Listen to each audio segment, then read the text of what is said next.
Sa video natin ngayon mga maestro ay pag-usapan alamin naman natin itong date of signed administrative order for previous SRI. Ayan, so ito po yung medyo mainit na usapin natin ngayon, especially po sa hanay ng DepEd.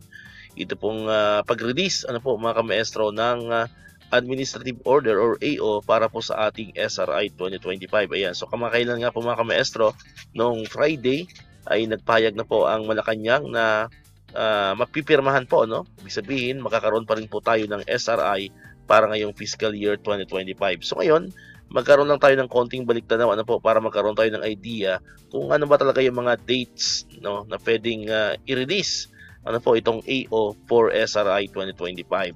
Ayan, ang SRI po ay nagsimula po yan noong 2019, noong fiscal year 2019 sa time po ni Pangulong Rodrigo Roa Duterte. Ayan, so sa kanya po nag-umpisa itong ating pong natatanggap na SRI. No? Hindi lang po ito para sa mga teachers, of course, ito po ay para sa lahat ng government employees. Ayan.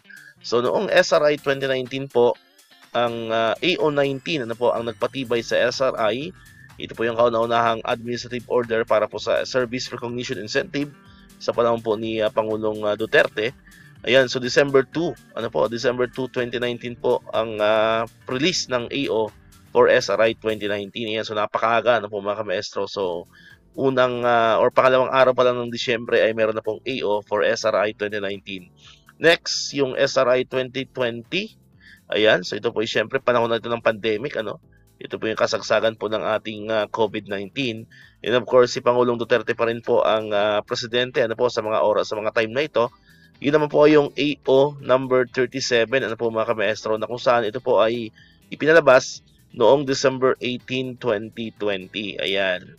Next naman ay ang SRI 2021. Ayan, ito po yung huling SRI sa panahon po ni Pangulong Duterte. Ito naman po ay yung AO number 45. Ayan, na kung saan ipinalabas ito no December 24 mismo. Ayan, naalala ko to nung ibinaba po to ni Pangulong Duterte nung nirelease niya po yung AO para dito sa SRI 2021. December 24 po ito. Ayan, so tayo ay busy sa paghanda ng Noche Buena. And then naibalita po natin ito mga maestro, yung paglabas nga nitong AO number 45. Noong December 24, 2021 para po yan sa SRI 2021. Ayan. So, huwag po tayo mawala ng pag-asa, kasi ito nga, Paskong Pasko, Paskong Pasko, binaba yung AO for SRI 2021. Ayan. Next naman, yung SRI 2022. Ito na po yung pinakaunang SRI sa panahon ni Pangulong Marcos. Ayan, iyan po yung AO number 1. Ayan, kaya nandyan is AO number 1 kasi yan po yung pinakaunang AO na pinirmahan po ni Pangulong BBM. Ayan, yan po ay naipalabas naman noong December 16, 2022. Ayan, next naman is yung SRI 2023. Yan naman po yung AO number 12. Ayan, medyo maaga-aga, First week ng December. December 7, 2023. Ipinalabas po ni BBM yung AO number 12 para po yan sa SRI 2023.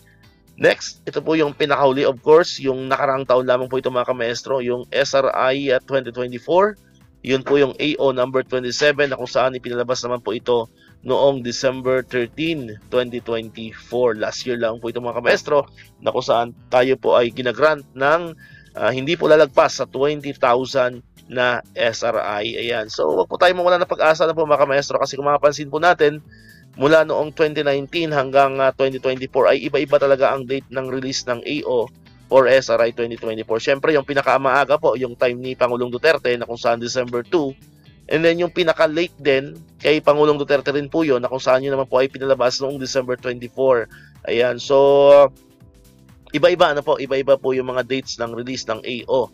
And kung pagbabasihan natin yung last year, December 13 po yan mga maestro. So ay mawala na pag-asa. So or ngayon ay December 8 pa lang naman, So December 8, medyo maaga-aga pa 'to mga maestro. So abangan po natin itong mga susunod na araw, especially itong week na 'to, So baka malay natin, malay natin itong week na 'to ay mapirmahan na ni Pangulong Marcos ang SRI for 2025 naman. Ayan. So abang-abang lang po tayo, Hangga't hindi dumadating yung Pasko, mayroon tayong pag-asa, po mga maestro. And sabi nga natin, pwede naman kahit ibigay yan after ng Christmas. Ang mahalaga ay matanggap natin ano po itong ating SRI 2025.